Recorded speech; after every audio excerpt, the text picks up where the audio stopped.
Hello வணக்கம் and welcome to this is movies review Tamil. இந்த movie ரிவ்யூவில் ஒரு சர்வைவல் மூவியாக வெளிவந்திருக்க க்ரௌல் இந்த மூவியோட ரிவ்யூ பற்றி தான் பார்க்க போகிறோம்.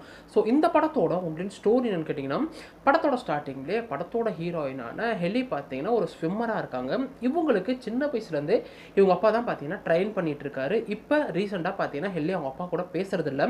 இந்த டைமில் ஒரு நாள் அவங்க அக்கா கால் பண்ணி உங்கள் ஊருக்கு ஒரு மிகப்பெரிய சூறாவளி வந்துட்டு இருக்குது. அந்த டைமில் பார்த்தீங்கன்னா அப்பா வந்து ஒரு பண்ணை வீட்டில் இருக்காரு. அவருக்கு எவ்வளோ ஃபோன் பண்ணியும் நான் எடுக்க மாட்டேங்கிறாரு, நீ கொஞ்சம் அங்கே போய் பார்த்துட்டு என்னன்னு சொல்லுன்னு சொல்லும்போது இவங்களும் பார்த்தீங்கன்னா இவங்க அப்பாவை தேடி பண்ணை வீட்டுக்கு போகிறாங்க. அந்த பண்ணை வீடு எப்படின்னு கேட்டிங்கன்னா ஒரு லேக்குக்கு பக்கத்தில் இருக்குது. அந்த லேக்கில் நிறைய முதலைகளும் இருக்குது. இவங்க அப்பாவுக்கு என்ன ஆச்சுன்னு சொல்லிட்டு வீட்டுக்குள்ளே போய் பார்க்கும்போது அவர் ஒரு முதலையால் கடிபட்டு படுத்து கிடக்கிறாரு. ஸோ தன்னோட அப்பாவை எப்படியாச்சும் காப்பாற்றி ஹாஸ்பிட்டலுக்கு கொண்டு போகலான்னு நினைக்கும் போது இவங்களையும் சுற்றி அந்த முதலைகள் சுத்து போட, இதுக்கப்புறம் இந்த கதையில் நடந்த சுவாரஸ்யங்கள் என்ன, அந்த சூறாவளி காட்டுனால இவங்க வீடு என்ன மாதிரியான பாதிப்பில் ஏற்பட்டுச்சு, அதிலிருந்து இவங்க வெளிவந்தாங்களா, கிளைமேக்ஸில் என்னாச்சு, இதுதான் இந்த படத்தோட மொத்த கதையே. இந்த மாதிரி சர்வைவல் மூவிஸ்லாம் பார்த்தீங்கன்னா ஒரே மாதிரியான பேட்டர்ன் தான் இருக்கும். இந்த மாதிரி நிறைய படங்களை நம்ம கடந்து வந்தாலும் இது வந்து பார்த்தீங்கன்னா டெக்னிக்கலி ஒரு சவுண்டான ஃபிலிம். இந்த படம் பார்த்தீங்கன்னா தமிழ் டப்பிங்கிலும் அவைலபிளாக இருக்குது.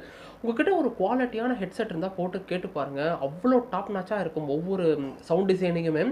எனக்கு என்னென்னா விஎஃப்எக்ஸில் முதலையை மட்டும் இன்னும் கொஞ்சம் பெட்டராக மேக் பண்ணியிருக்கலாமோன்னு தோணுச்சு.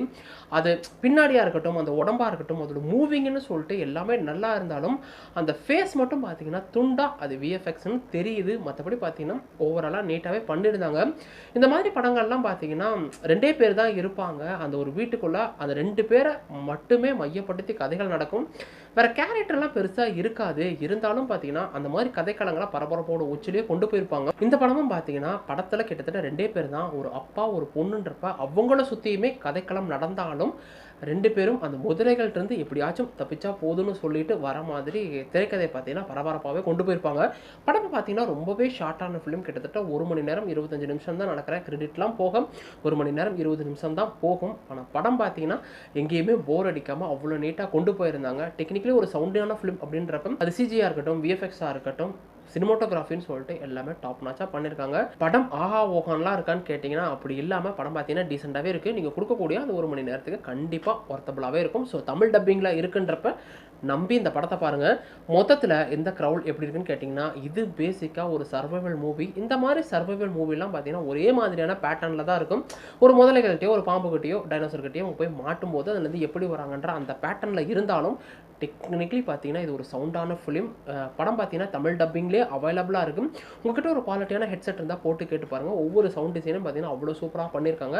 இது தவிர சினிமோட்டோகிராஃபியாக இருக்கட்டும், சிஜியாக இருக்கட்டும் ரொம்பவே நல்லா இருந்துச்சு. எனக்கு கேட்டிங்கன்னா முதலையை காமிக்கக்கூடிய அந்த சீக்வன்ஸ் மட்டும் இன்னும் கொஞ்சம் பெட்டராக இருந்திருக்கலாம். இது தவிர படத்தில் ரெண்டு கேரக்டர் தான், ஹெல்லி அவங்க அப்பான்னு சொல்லிட்டு அந்த ரெண்டு பேரை நோக்கிய கதைக்களம் போனாலும் ரெண்டு பேரும் பார்த்தீங்கன்னா டாப் நாச்சான ஒரு பர்ஃபார்மன்ஸே கொடுத்துருக்காங்க.